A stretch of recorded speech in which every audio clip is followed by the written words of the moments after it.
autores, tudo isso você via, já convertido, tu conseguia enxergar, tu conseguia encaixar Jesus, Deus, em tudo isso que você lia, que não necessariamente tinha a ver com uma noção teológica? Eu nunca não vi Jesus em coisa alguma. Eu sempre vi Jesus em tudo. E foi por isso que eu acabei desenvolvendo um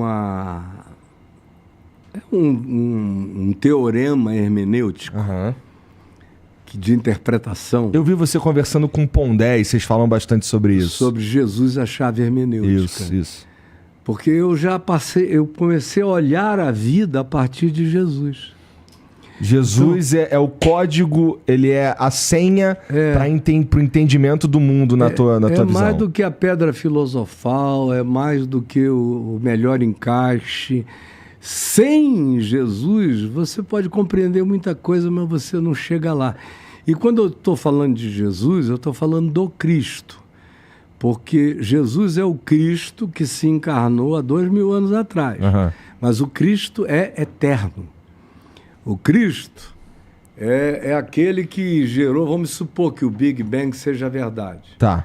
Não é? As teorias estão começando a variar, ainda vão variar muito. Mas vamos tomá-la como um pressuposto teórico ilustrativo do Big Bang.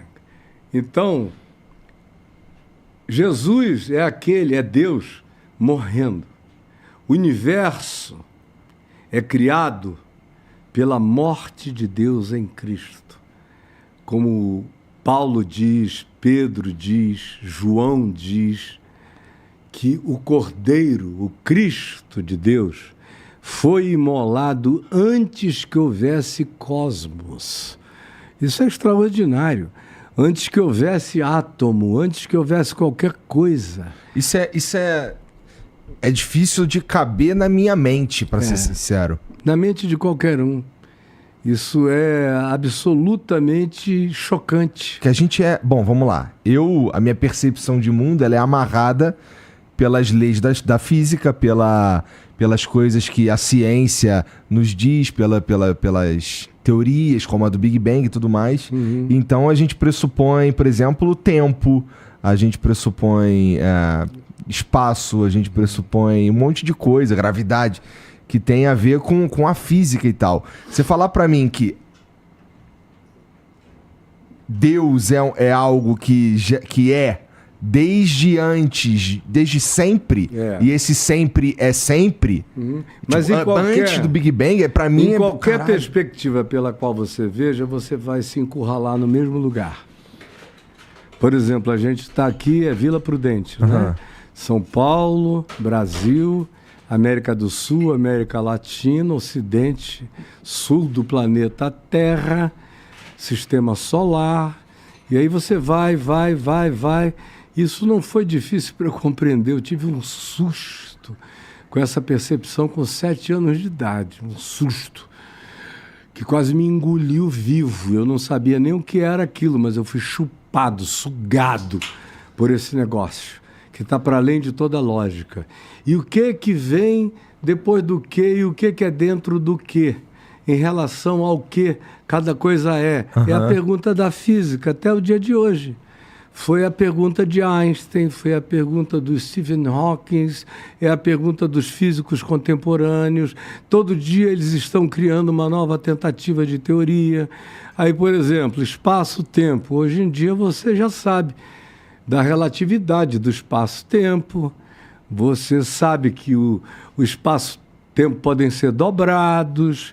Você pode atravessar dimensionalmente de um lugar para o outro da galáxia, se dobrar o espaço-tempo. Não é maluco pensar que tudo isso, vamos lá, a teoria da relatividade, isso aí tudo ser dobrável e tal, isso é a partir de um ponto. Teve um ponto, que foi supostamente o Big Bang. Só que Deus não existe. Deus não existe. Se Deus existisse, ele seria uma criatura no meio da criação. Deus não existe, Deus é. Então ele é aquele em quem todas as coisas são e existem. Mas ele próprio é o que o Novo Testamento ensina, não é achável em lugar nenhum, é aquele que nunca ninguém viu e nem verá. A peremptoriedade da afirmação do Novo Testamento é tão chocante que ela diz isso.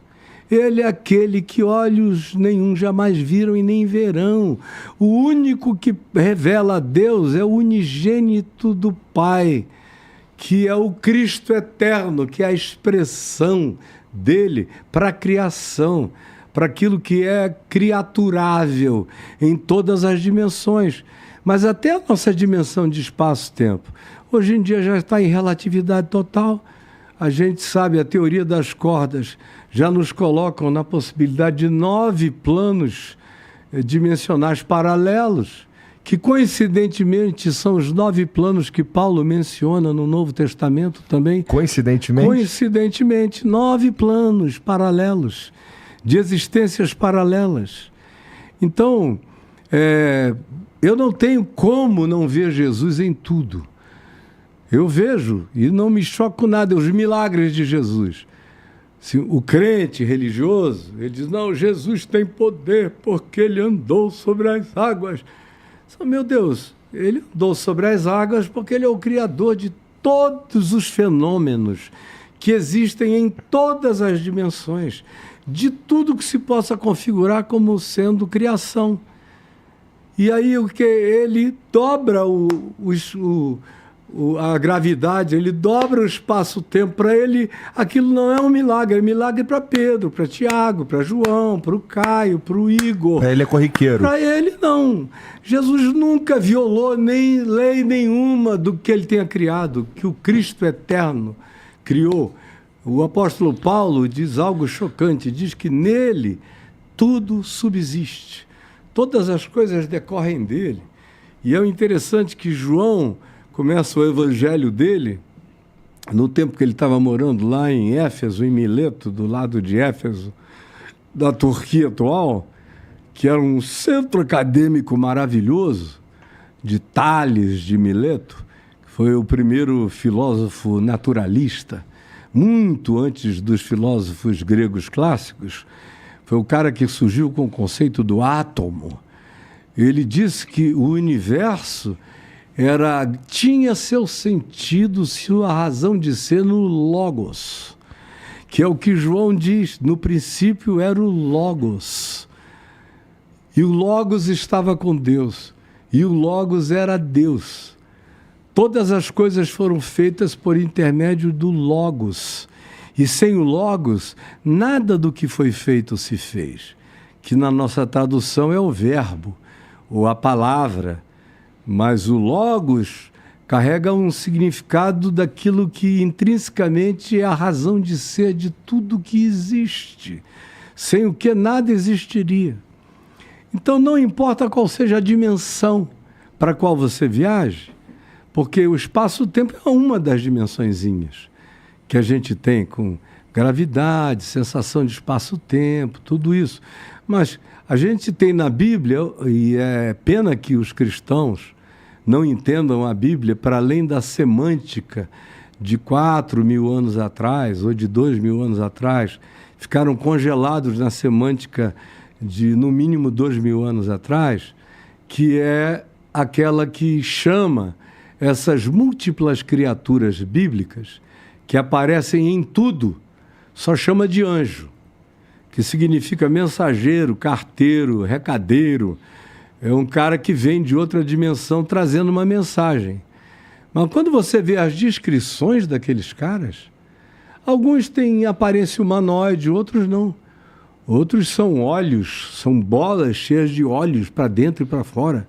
Outros são seres com 4 faces. Outros são entes feitos de algo semelhante a um relâmpago, a uma energia relampejante. Outros são rodas girantes, uma dentro da outra, como em Ezequiel, igual um disco voador, com cambotas que pousam. Outros têm todos os tipos de definição daquilo que hoje a gente chama de OVNI, disso, daquilo, que é só um problema semântico.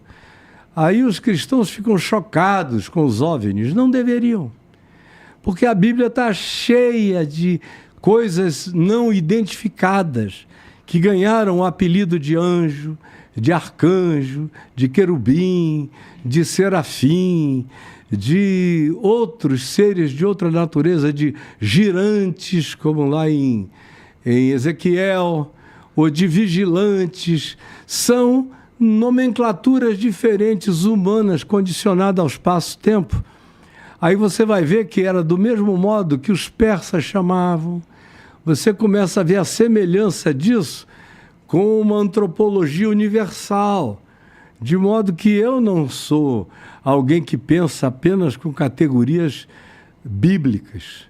Eu penso a Bíblia a partir de Jesus, e só fica da Bíblia para mim como palavra de Deus relevante aquilo que passa pelo filtro de Jesus. O que não passa pelo filtro de Jesus, seja do Velho Testamento para cá, ou seja, de hoje para Jesus, o que não passa nessa peneira, que eu chamo de chave hermenêutica, é conjuntura e é circunstancialidade e é apenas aplicativo momentâneo no espaço-tempo.